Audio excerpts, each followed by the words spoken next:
안녕하세요.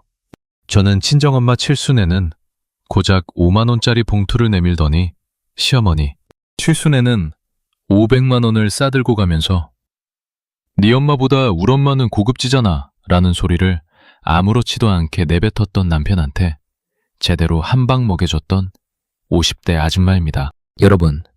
여러분께서는 결혼 후에 친정엄마가 무시당하는 걸 눈앞에서 보신 적 있으신가요? 아니면 내 엄마보다 시어머니가 더 대접받는 게 당연하다는 소리를 남편한테 들어보신 적 있으신가요? 여러분은 아마 상상도 못하실 겁니다. 세상에 내 엄마를 두고 고급지지 못하다고 면전에서 말하는 남편이 있다는 걸요. 그런데 저는 그 말을 20년 넘게 참고 살았습니다. 그리고 더 이상 참을 수 없던 그날, 제가 시어머니 용돈을 끊어버렸더니 남편한테 전화가 108통이나 왔는데 그 뒤에 벌어진 일들이 여러분 상상 이상이었습니다. 그래서 이렇게 사연을 보냅니다. 이 이야기가 궁금하시다면 아직 구독 안 하신 분들은 구독 버튼 한 번만 꾹 눌러주시고요. 좋아요도 눌러주시면 제가 이 사연을 끝까지 이어가는데 큰 힘이 됩니다. 그럼 지금부터 제 이야기를 시작하겠습니다. 저는 어릴 때 아버지를 여의었습니다. 제가 7살 때 아버지가 교통사고로 갑자기 돌아가셨거든요. 그때부터 친정엄마는 저 하나 키우겠다고 온갖 고생을 다 하셨어요.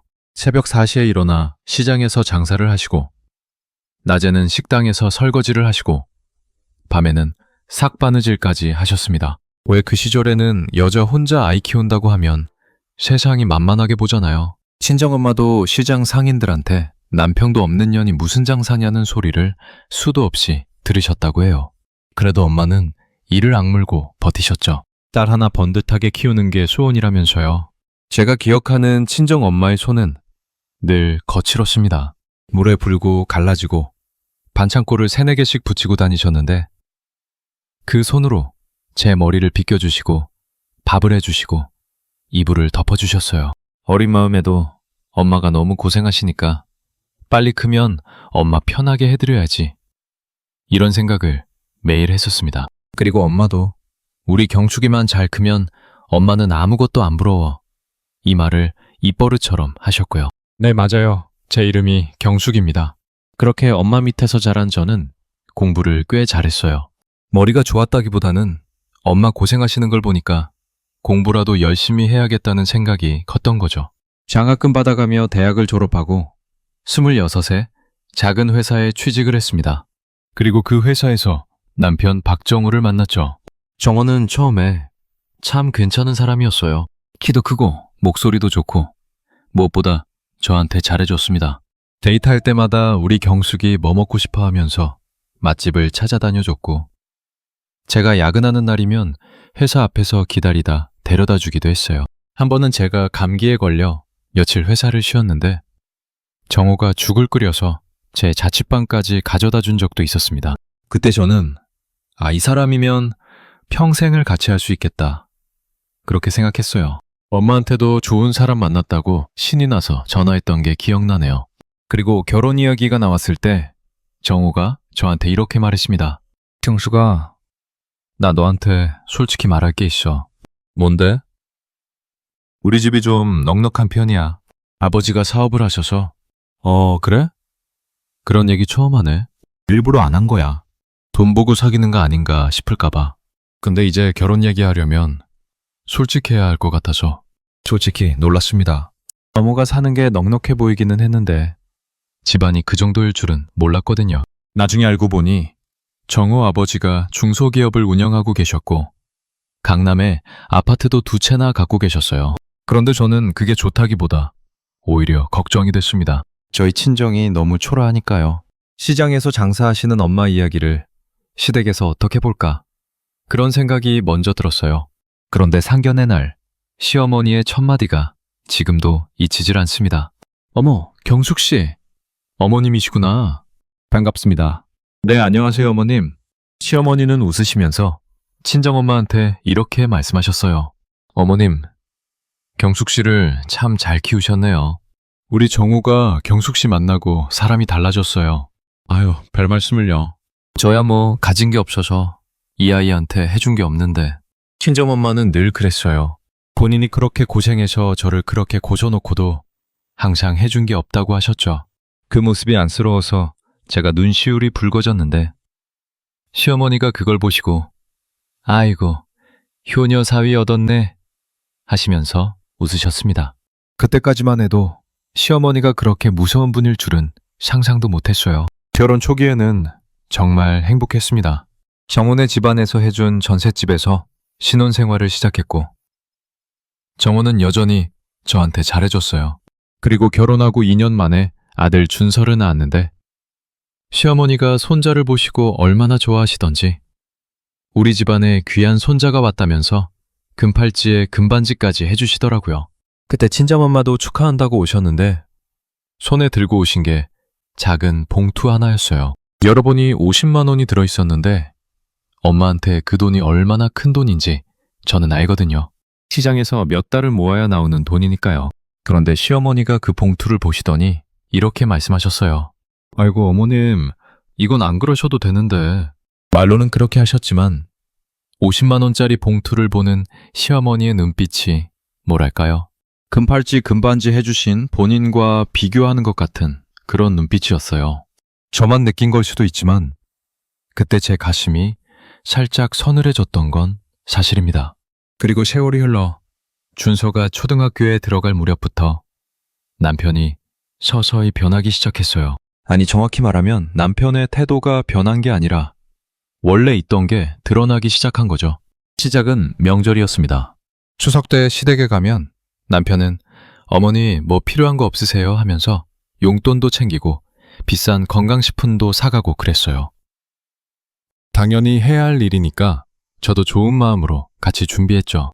그런데 문제는 그 다음이었어요. 추석 끝나고 제가 엄마한테도 가보자고 하면 남편이 이러더라고요. 아, 이번 주는 좀 바빠. 다음에 가자. 그 다음 애가 한 달이 되고 두 달이 되고 결국 못 가는 경우가 태반이었어요.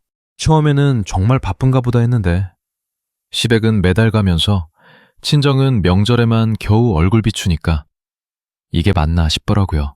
그리고 선물도 그랬어요. 시어머니 생신 때는 남편이 알아서 백화점에서 캐시미어 코트를 사갔는데 그게 200만 원이 넘는 거였거든요. 저는 그때 옆에서 시어머니 생신이니까 좋은 거 해드려야지 했어요. 그런데 친정엄마 생신이 돌아오니까 남편이 뭘 준비했는지 아세요? 마트에서 산 건강 음료 세트 하나 49,000원짜리요. 제가 엄마한테는 이거야 하니까 남편이 장모님은 이런 거 좋아하시잖아. 건강에 좋은 거야. 이러더라고요. 아니 시어머니한테는 캐시미어 코트를 사면서 내 엄마한테는 마트 음료 세트가 최선이야? 또 한 번은 이런 일도 있었어요. 겨울에 시어머니가 추우시다고 하시니까 남편이 바로 전기 온수 매트를 사다 드렸어요. 그것도 고급 거로요.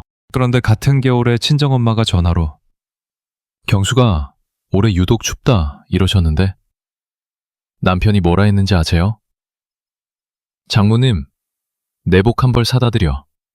이 한마디. 그 말을 듣고 제가 그럼 엄마한테도 온수 매트 사드리자 했더니 장모님 집에 뭐가 고장나면 귀찮아지니까 내복이 낫다는 거예요. 뭐가 고장난다고요?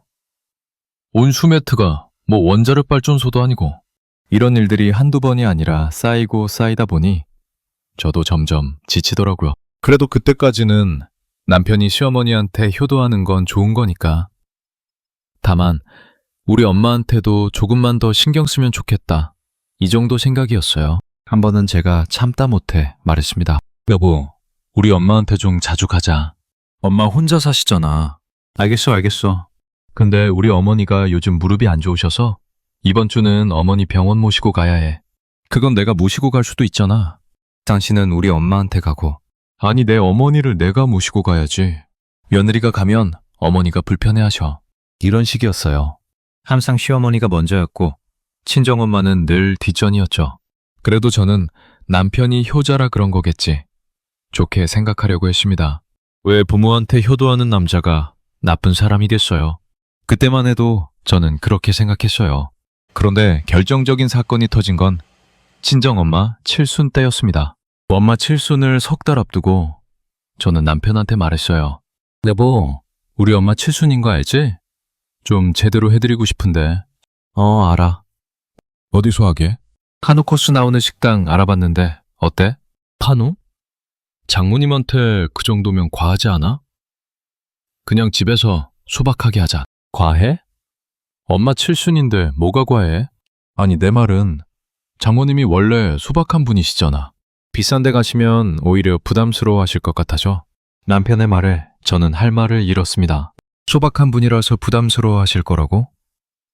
그건 엄마가 평생 돈이 없어서 작은 것에 감사하며 사신 거지 소박한 게 아니에요. 속으로 이런 생각이 올라왔지만 그래, 남편 말도 일리가 있나 싶어서 한 발 양보했죠.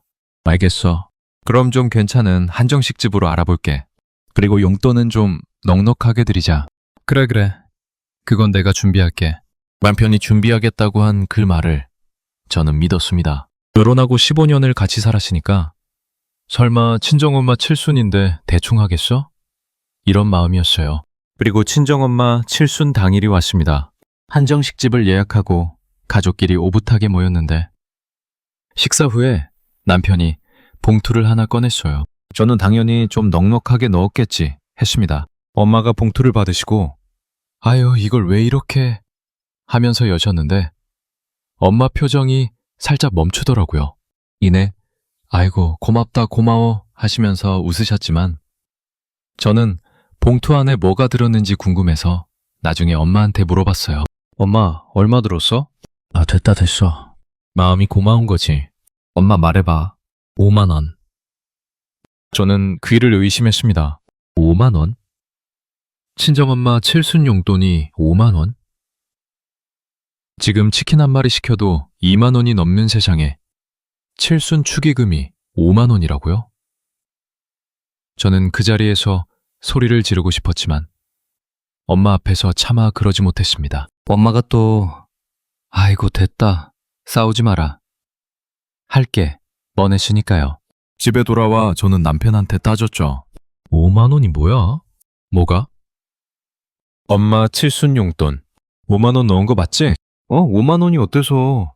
장모님이 원래 소탈하신 분이시잖아. 큰돈 들이면 오히려 부담스러워 하셔. 또 그 소리. 내 엄마가 소탈한 게 아니라 평생 돈이 없어서 작은 것도 감사히 여기시는 거라니까. 다른 집 칠순에는 최소 100만 원, 200만 원씩 하는 거 몰라? 야, 다른 집은 다른 집이고 우리 집은 우리 집이야. 우리 형편에 맞게 한 거잖아. 우리 형편? 당신 월급이 얼마인데 5만 원이 우리 형편이야? 남편은 더 이상 대답하지 않고 방으로 들어가 버렸습니다. 저는 그날 밤 거실 소파에 앉아 한참을 울었어요. 5만 원이라는 숫자가 머릿속에서 떠나지 않더군요. 우리 엄마 칠순이 남편한테 5만 원의 가치밖에 안 되는 거구나. 그 생각에 가심이 찢어지는 것 같았습니다. 그리고 봉투를 받으시고도 고맙다고 웃으시던 엄마 얼굴이 떠올랐는데 그 웃음 뒤에 얼마나 서운하셨을까 생각하니 더 눈물이 쏟아지더라고요.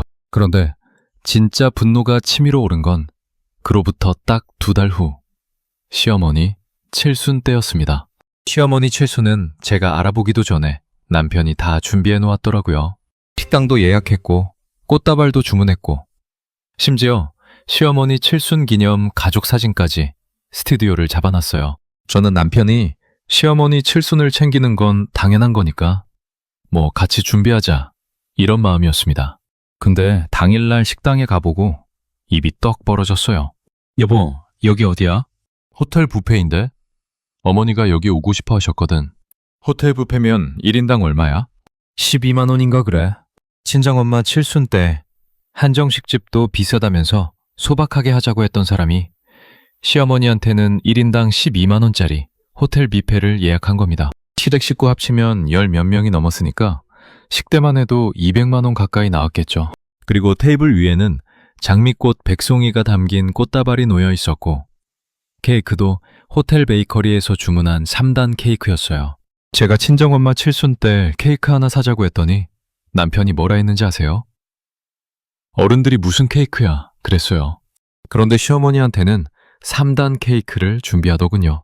시어머니는 들어오시자마자 아이고 정우야 이걸 어떻게 하시면서 너무 좋아하셨어요. 신우이도 오빠 진짜 효자다 하면서 난리였고 시댁 식구들 다 남편 칭찬을 하더라고요. 그런데 그 자리에서 시어머니가 저를 보시면서 이렇게 말씀하셨어요. 경수가 우리 정호 이렇게 효자인 거 알지? 네가 복 받은 거야. 이런 남편 둔 거 감사하게 생각해. 네, 어머님. 감사하죠. 저는 웃었습니다. 그런데 그게 웃음이 아니라 울음을 참느라 입꼬리를 올린 거였어요. 시어머니가 저한테 감사하라고 하시는데 제 마음속에서는 우리 엄마 칠수는요? 이 말이 목구멍까지 올라왔다가 내려갔습니다. 저는 그때 속이 부글부글 끓었지만 시어머니 칠순 자리에서 분위기 망칠 순 없어서 웃는 얼굴로 버텼어요. 그리고 식사가 끝나고 남편이 시어머니께 봉투를 드렸습니다. 시어머니가 봉투를 여시더니 아이고 정호야 이게 뭐야? 하시면서 눈물까지 글썽이시는 거예요. 신우이가 옆에서 오빠 얼마 넣은 거야? 하니까 남편이 아무렇지 않게 말했어요. 500만 원. 500만 원이요. 친정엄마한테는 5만 원, 시어머니한테는 500만 원. 100배 차이입니다. 저는 그 숫자를 듣는 순간 눈앞이 하얘졌어요. 심장이 쿵쿵 뛰고 손끝이 차갑게 식는 게 느껴졌습니다. 그런데 남편은 거기서 멈추지 않았어요. 시어머니한테 봉투를 드리고 돌아서면서 저한테 귓속말로 이렇게 말하더군요. 나는 역시 우리 엄마한테 잘해야 돼. 우리 엄마는 품격이 있잖아. 네 엄마보다 우리 엄마는 고급지잖아. 받는 것도 다르고 고급지다. 그 말이 제 귀에 박히는 순간 제 온몸의 피가 거꾸로 솟는 것 같았습니다. 고급지다고? 우리 엄마가 고급지지 못해서 5만 원을 준 거야? 시장에서 새벽부터 밤까지 일하면서 딸 하나 대학 보내신 우리 엄마가 고급지지 못하다고? 강남 아파트에서 남편 돈으로 편하게 사신 시어머니가 고급진 거고? 저는 그 자리에서 남편의 멱살이라도 잡고 싶었어요. 하지만 참았습니다. 시어머니 칠순 자리였으니까요. 그런데 참으면서도 속으로는 이건 반드시 되갚아준다. 이 생각만 하고 있었어요. 집에 오는 차 안에서 저는 한마디도 안 했습니다. 남편은 오늘 어머니 진짜 좋아하시더라 하면서 기분 좋아 콧노래까지 부르는데 저는 이를 꽉 깨물고 앞만 보고 있었죠. 뒷좌석에서 잠든 준서를 백미러로 보면서 이 아이 앞에서만 아니었으면 지금 당장 소리를 지를 텐데 그 생각밖에 안 들었어요. 그날 밤 잠이 오지 않았습니다. 친정엄마한테 전화를 할까 말까 고민하다가 결국 전화를 걸었어요. 밤 8시가 넘었는데도 엄마는 전화를 바로 받으셨습니다. 엄마 안 자? 경수가. 왜 이 시간에? 무슨 일 있어? 아니 그냥 엄마 목소리 듣고 싶어서. 아이고 우리 딸 무슨 일 있구나. 엄마가 다 안다. 그 한마디에 눈물이 왈칵 쏟아져서 저는 한참을 말을 못했어요. 엄마는 아무 말씀 안 하시고 그냥 기다려주셨습니다. 그리고 한참 후에 엄마가 이렇게 말씀하셨어요. 경수가 우리 딸 힘들지? 엄마가 미안해. 엄마가 돈이 많았으면 우리 딸이 시집가서 이런 고생 안 했을 텐데. 엄마 그런 말 하지 마. 엄마가 뭘 미안해해.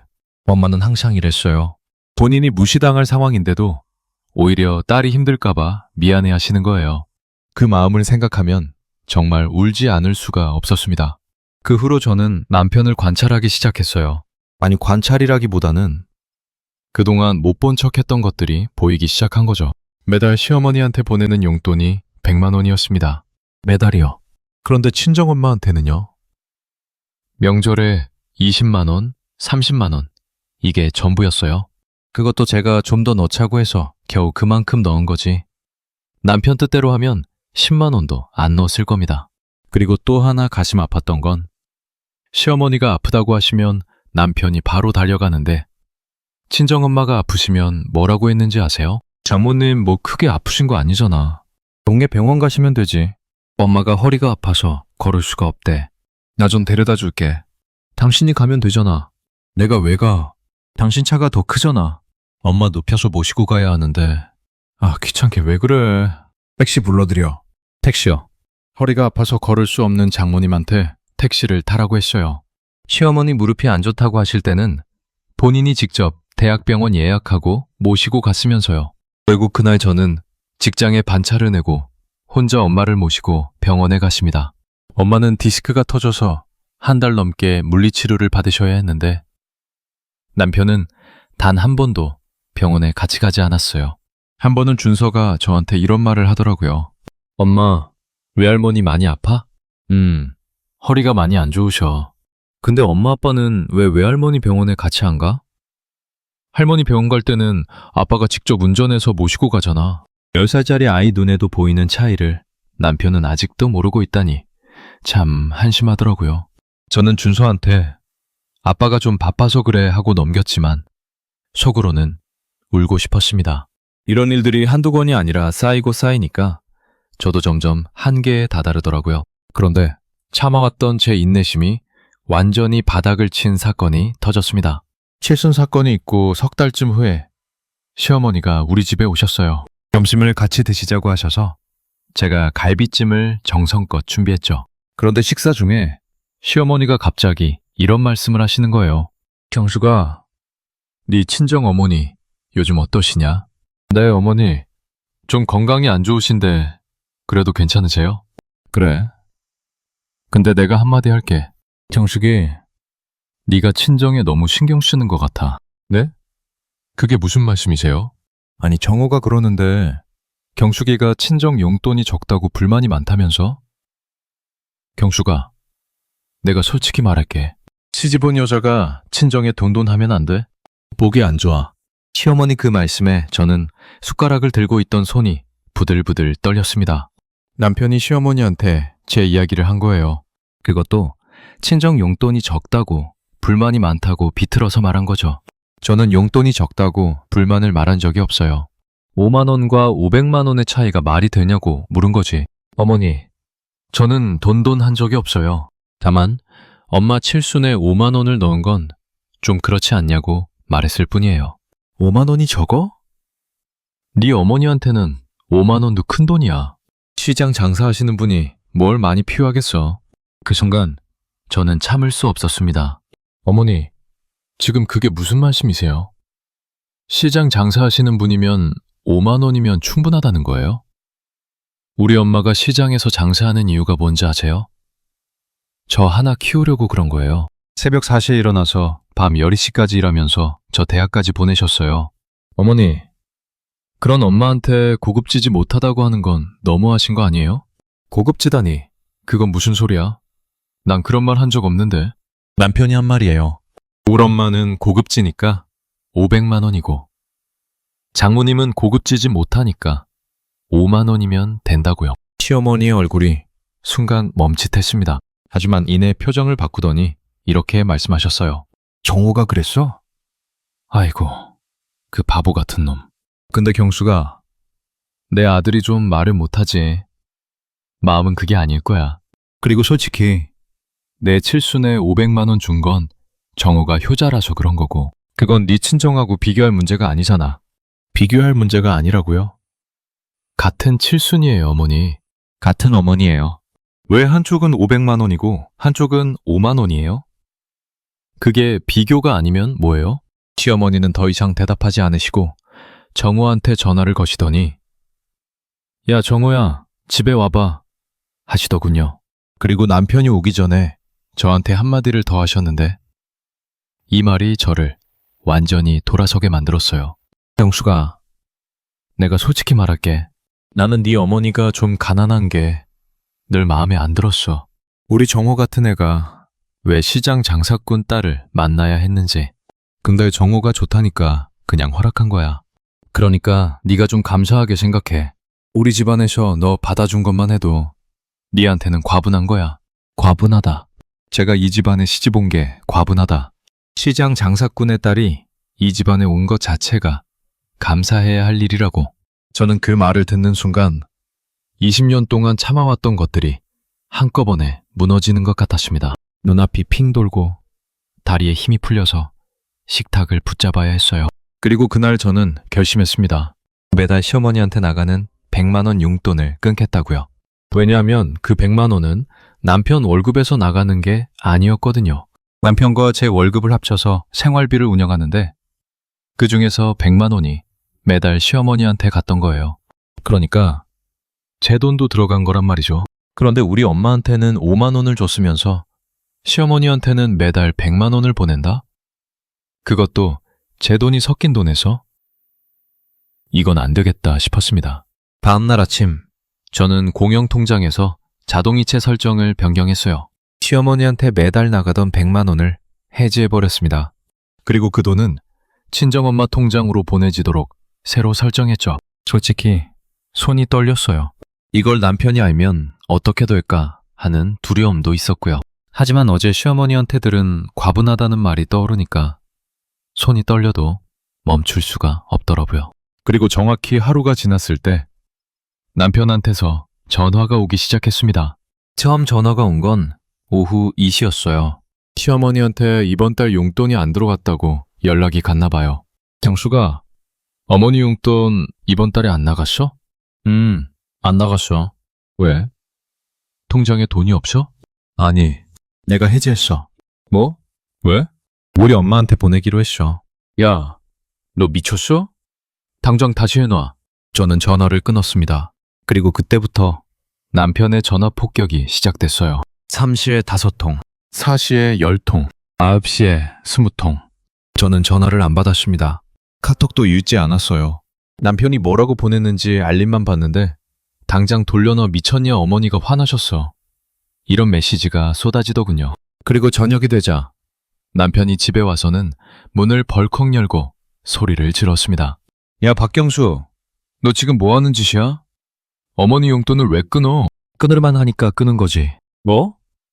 너 감히 우리 어머니 용돈을 네 맘대로 끊어? 감히? 그 돈에 내 돈도 섞여 있는 거 알지? 내가 번 돈이 매달 100만 원씩 시어머니한테 가는 건 되고 내 엄마한테 가는 건 안 되는 거야? 그건 당연하잖아. 우리 어머니는 우리 어머니고 장모님은 장모님이시. 당연해? 뭐가 당연해? 같은 어머니인데 뭐가 당연하다는 거야. 내 엄마 칠순에 5만 원 넣고 시어머니 칠순에 500만 원 넣은 것도 당연한 거야? 그건 상황이 다르잖아. 뭐가 달라? 말해봐. 뭐가 다른데? 남편은 말문이 막혔는지 한참을 우물거리다가 이렇게 말했습니다. 우리 어머니는 수준이 있으신 분이야. 뭘 해드려도 격에 맞게 해드려야 하는 거고 장모님은 원래 소박하시니까. 너 그 소리.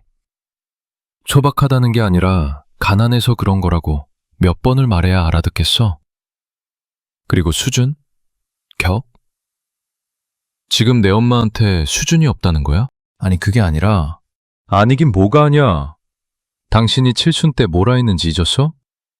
네 엄마보다 우리 엄마는 고급지잖아. 이 말 한 거 기억 안 나? 남편의 얼굴이 순간 굳었습니다. 본인이 한 말인데 막상 제 입에서 나오니까 당황한 거예요. 그리고 남편은 거기서 멈추지 않고 시어머니한테 전화를 걸었어요.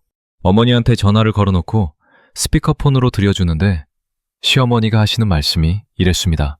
정호야, 그년이 내 용돈을 끊었다며? 내가 뭘 잘못했다고? 내가 그년 시어머니야, 시어머니. 며느리가 시어머니 용돈을 끊어? 세상에 이런 경우가 어딨어. 당장 이혼해. 그런 년은 못 살아. 시어머니의 말은 거기서 끝나지 않았습니다. 내가 처음부터 반대했잖아. 시장 장사꾼 딸이 뭘 알겠냐고. 내가 그때 말렸잖아. 근데 네가 좋다고 우기니까 허락해줬더니 이제 와서 이 꼴이야? 돈도 없는 집딸이 우리 집에 시집와서 밥이나 축 내고 있으면서 감히 내 용돈을 끊어? 저는 스피커폰으로 나오는 그 말을 한 글자도 빠짐없이 다 들었습니다. 그리고 남편이 어머니한테 뭐라고 했는지 아세요? 어머니, 제가 잘 타이를게요. 걱정 마세요. 이 한마디, 제 편은 단 한 번도 안 들어주더군요. 그런데 여러분 이야기는 여기서 끝이 아닙니다. 오히려 여기서부터가 시작이에요. 저는 남편이 출근한 다음 날 시어머니 집에 찾아갔습니다. 남편 몰래요. 어머, 경숙이, 네가 웬일이야? 어머니 할 말이 있어서 왔어요. 뭐? 용돈? 당연히 다시 넣어야지. 아니요, 어머니. 용돈 다시 넣으러 온 거 아니에요. 어제 스피커폰으로 다 들었어요. 시장 장사꾼 딸이 밥이나 축 내고 있다는 거. 처음부터 반대했다는 거. 다 들었어요. 시어머니 얼굴이 살짝 당황한 빛을 띠었지만 이내 태연하게 말씀하셨어요. 들었으면 어쩔 건데. 사실이잖아. 솔직히 네가 우리 집에 해준 게 뭐가 있어. 정우 월급으로 살면서. 아니요, 저도 벌어요. 맞벌이에요. 그리고 어머니한테 매달 나가는 100만 원. 그거 제 돈도 절반이에요. 제가 일해서 번 돈이 매달 50만 원씩 어머니한테 간 거예요. 그거 아셨어요? 시어머니가 잠깐 말을 멈추셨습니다. 아마 몰랐을 거예요. 남편이 다 자기 돈인 것처럼 보냈을 테니까요. 그리고 제가 말을 이었습니다. 어머니, 저는 오늘 어머니한테 한 가지만 말씀드리러 왔어요. 앞으로 용돈은 정호가 본인 월급에서 따로 보내든 말든 그건 정호 자유예요. 근데 제 돈은 한 푼도 어머니한테 안 갑니다. 제 돈은 제 엄마한테 갈 거예요. 시장에서 새벽부터 장사해서 저 대학 보내신 그 엄마한테요. 야, 경수가, 너 지금 시어머니한테 그게 할 소리야? 네, 할 소리예요. 어머니가 어제 전화해서 하신 말씀보다는 훨씬 점잖은 말이에요. 시어머니의 얼굴이 빨갛게 달아올랐습니다. 그리고 식탁을 탁 치시면서 소리를 지르셨어요. 나가! 당장 나가! 이 못된 년아! 정우한테 다 일러서 이혼시켜버린다. 이혼이요? 좋아요, 하세요. 그 대신 제가 20년 동안 이 집안에 쏟아부은 돈이랑 시간이랑 다 계산해서 받아낼 테니까 각오하세요. 저는 그 말을 남기고 시어머니 집을 나왔습니다. 다리가 후들거렸지만 가슴은 오히려 시원했어요. 20년 동안 삼킨 말을 다 뱉어내니까 속이 뻥 뚫리는 기분이었거든요. 그런데 엘리베이터를 타는데 갑자기 눈물이 쏟아졌어요. 시원한 것과 서러운 게 동시에 밀려오더라고요. 20년 동안 잘 지내려고 참고 맞추고 비위 맞추고 했는데 돌아온 게 시장 장사꾼 딸이라는 소리라니. 그래도 시어머니니까 모시려고 했는데 그 생각이 드니까 엘리베이터 안에서 한참을 울었습니다. 집으로 걸어오는 길에 친정엄마가 시장에서 장사하시는 골목을 일부러 돌아서 지나갔어요. 멀리서 보니까 엄마가 좌판에 앉아 계시더라고요. 70이 넘으셨는데 아직도 그 자리에 앉아 과일을 팔고 계셨어요. 허리가 아프신데도 허리에 파스를 붙이고 손님한테 아이고 이거 달아요. 한번 드셔봐요 하시면서 웃으시는 거예요. 그 모습을 보는 순간 저는 길바닥에 주저앉아서 울었습니다. 지나가는 사람들이 아줌마 괜찮아요 하면서 쳐다봤는데 저는 멈출 수가 없었어요.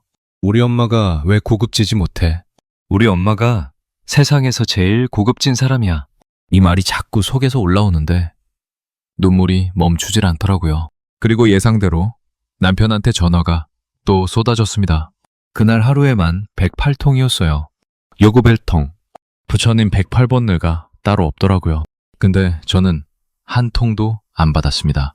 그런데 전화가 안 되니까 남편이 카톡으로 문자 폭탄을 보내기 시작했어요. 당장 돌려놔. 어머니가 많이 화나셨어. 너 이혼당하고 싶어? 이런 메시지가 50개가 넘게 왔어요. 그리고 나중에는 이런 메시지도 왔습니다. 홍수가, 제발. 어머니가 나한테 전화해서 울고 계셔. 내가 중간에서 어떻게 해야 하는지 모르겠어. 제발 전화 좀 받아줘. 그 메시지를 보면서 저는 씁쓸하게 웃었어요. 어머니가 울고 계신다고? 용돈 100만 원이 안 들어와서? 명품 가방값이 끊겨서? 시장에서 허리 아파 파스 붙이면서 과일 파시는 우리 엄마는 울지도 않으시는데 강남암 아파트에서 편하게 사시면서 용돈이 끊겼다고 우시는 분은 눈물이 나오시나 봐요. 그리고 놀라운 건 시어머니가 직접 저한테 전화를 하신 거예요. 평소에는 며느리한테 먼저 전화하는 법이 없던 분이 그날은 5통이나 하셨더라고요. 물론 저는 안 받았고요. 시어머니가 남긴 음성 메시지를 나중에 들어봤는데 이러시더군요. 영수가, 네가 나한테 서운한 거 있으면 말을 하지. 이렇게 용돈을 끊는 게 어디 있어? 정우한테 다 일러서 네가 어떤 사람인지 알게 해줄 테니까 각오해. 웃기죠?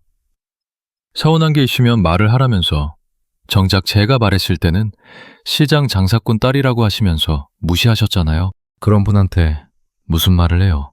말이 통해야 말을 하죠. 그런데 이틀 후에 예상치 못한 사람한테서 연락이 왔어요. 신우이였습니다. 남편의 여동생이요. 언니, 나 진숙이야. 잠깐 만날 수 있어? 신우이는 시어머니 편일 줄 알았는데 만나보니까 뜻밖의 이야기를 하더라고요. 언니, 나 사실 언니 편이야. 오빠가 그동안 언니한테 한 짓 다 알아. 그리고 사실 나도 엄마한테 똑같이 당했어. 뭐? 신우이의 이야기는 이랬습니다. 신우이도 결혼을 했는데 시어머니가 신우이 남편을 늘 무시했다는 거예요. 신우이 남편이 공무원인데 시어머니가 고작 공무원이냐, 우리 집안에서 공무원 사위를 받냐, 이런 말을 했다면서요.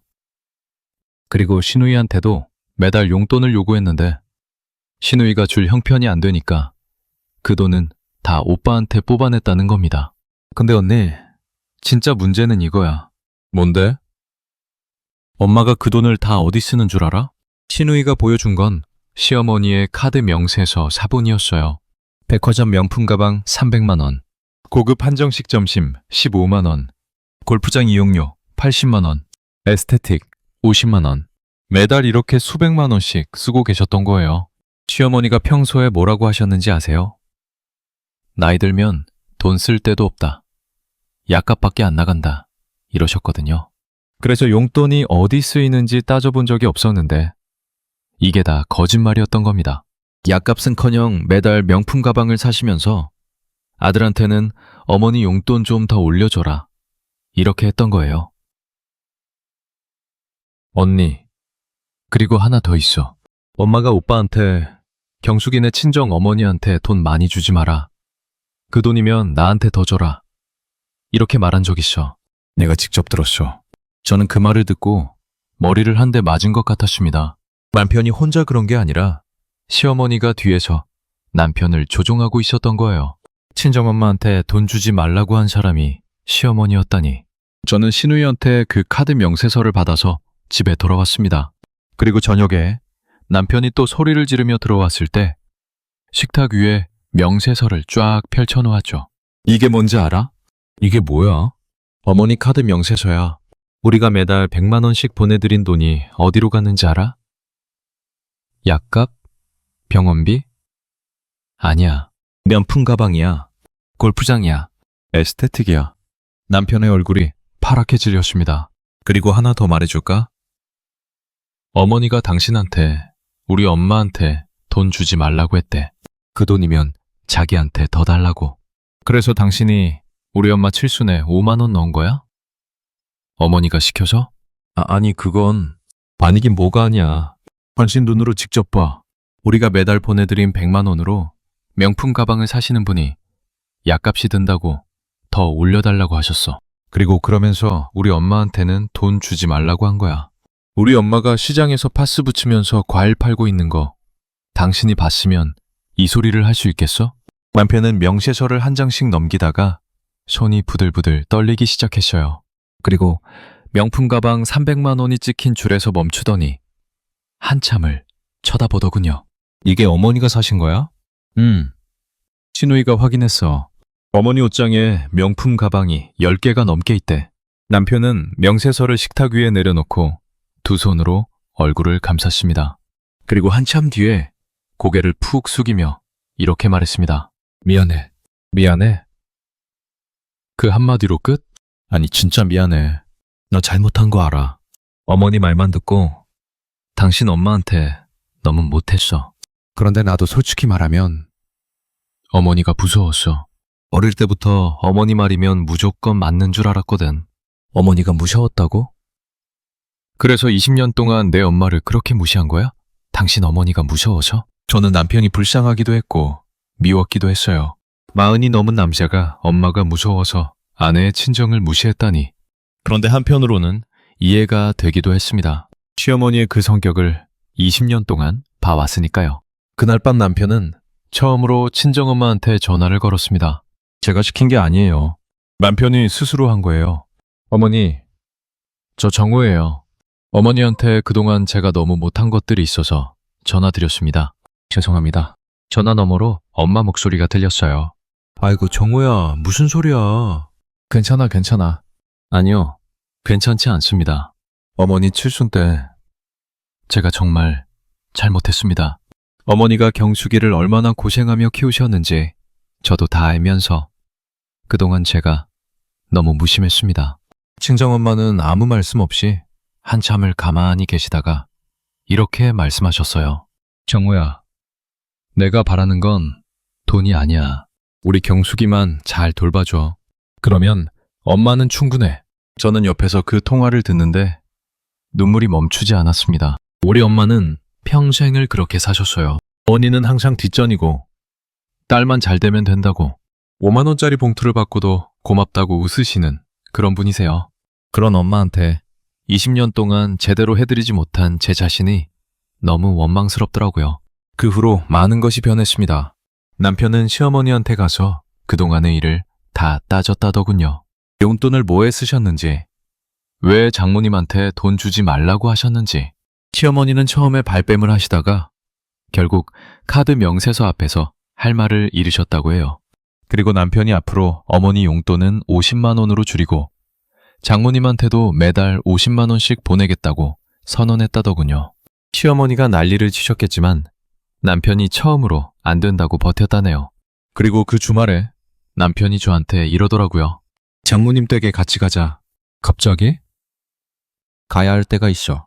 남편은 차를 몰고 친정엄마가 장사하시는 시장으로 갔어요. 저는 왜 시장에 가는 건지 몰랐는데 남편이 차에서 내리더니 엄마의 좌판 앞에 서서 한참을 쳐다보는 거예요. 엄마는 손님한테 사과 깎아주시면서 아이고 이거 올해 진짜 달아요 하시고 계셨죠. 그 모습을 본 남편이 갑자기 눈물을 뚝뚝 흘리기 시작했어요. 저는 깜짝 놀라서 여보 왜 그래? 했는데 남편이 이렇게 말하더군요. 나 장모님이 이렇게 일하시는 줄 몰랐어. 70이 넘으셨는데 이렇게 앉아서 과일을 파시는 줄 진짜 몰랐어. 당신이 관심이 없었으니까 몰랐겠지. 미안해. 진짜 미안해. 남편은 엄마 좌판 앞에 가서 무릎을 꿇었어요. 시장 바닥에 무릎을 꿇은 거예요. 그리고 엄마한테 어머니 죄송합니다 하면서 고개를 숙였는데 엄마가 깜짝 놀라시면서 아이고 정호야 이게 무슨 짓이야. 일어나. 사람들 다 쳐다보잖아. 하시면서 남편을 일으키시더라고요. 시장 아주머니들이 저게 뭐야 하면서 다 쳐다보는데 남편은 울면서 안 일어나겠다는 거예요. 어머니, 제가 어머니한테 너무 못했습니다. 경숙이가 어머니를 얼마나 고생해서 키우셨는지 알면서도 저는 한 번도 직접 온 적이 없었습니다. 죄송합니다. 엄마는 그 모습을 보시면서 처음에는 당황하시다가 이내 눈물을 흘리시더군요. 그리고 남편의 손을 잡으시면서 이렇게 말씀하셨어요. 됐다 정우야. 됐어. 이렇게 와줬으면 됐어. 엄마는 괜찮아. 우리 경숙이만 잘 돌봐줘. 저는 그 모습을 보면서 시장 한가운데서 서서 펑펑 울었습니다.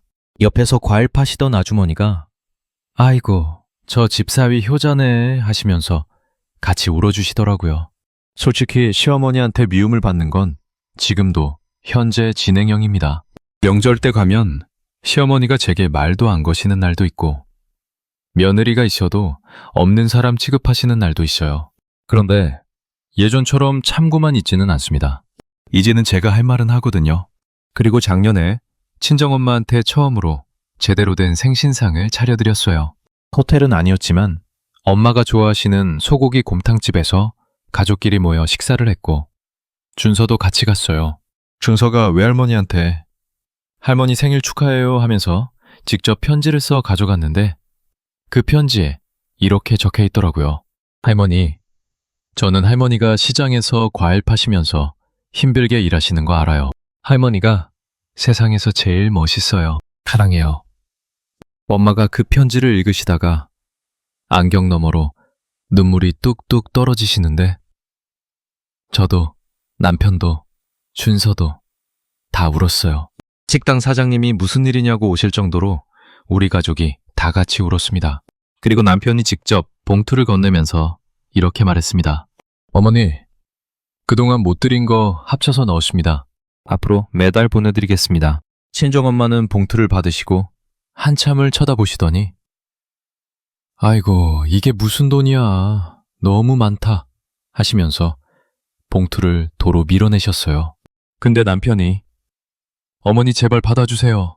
이건 20년치 밀린 효도입니다 하니까 엄마가 그제야 봉투를 받으시면서 눈물을 흘리시더라고요. 저는 그 모습을 보면서 참 많은 생각이 들었습니다. 우리 엄마는 평생을 받는 게 익숙하지 않은 분이에요. 주는 게 익숙한 분이시죠. 그런 엄마한테 받아도 된다고, 엄마도 받을 자격이 있다고 말해주는 게 제가 해야 할 일이었는데 저도 20년이나 걸렸네요. 그 후로 남편은 매주 토요일 아침마다 시장에 가서 엄마 좌판 정리를 도와줍니다. 처음에는 엄마가 아이고 사위가 무슨 시장이야 오지 마 하셨는데 이제는 우리 정호 올 시간이네 하시면서 기다리세요. 시장 아주머니들이 저 집사위 참 변했네 이렇게 말씀하시는데 남편이 원래 나쁜 사람은 아니었어요. 다만 20년 동안 시어머니 말에 갇혀 살았던 거죠. 그게 풀리니까 원래 따뜻한 사람이 돌아온 거예요. 그리고 준서가 최근에 학교에서 가족 소개 발표를 했는데 이렇게 말했다더라고요. 우리 엄마는 외할머니를 세상에서 제일 사랑하고 아빠는 뒤늦게 철이 들었지만 지금은 세상에서 제일 좋은 사위예요. 그 이야기를 선생님한테 전해 듣고 저는 또 울었습니다. 맨날 우는 것 같죠? 근데 이번엔 행복해서 흘린 눈물이에요.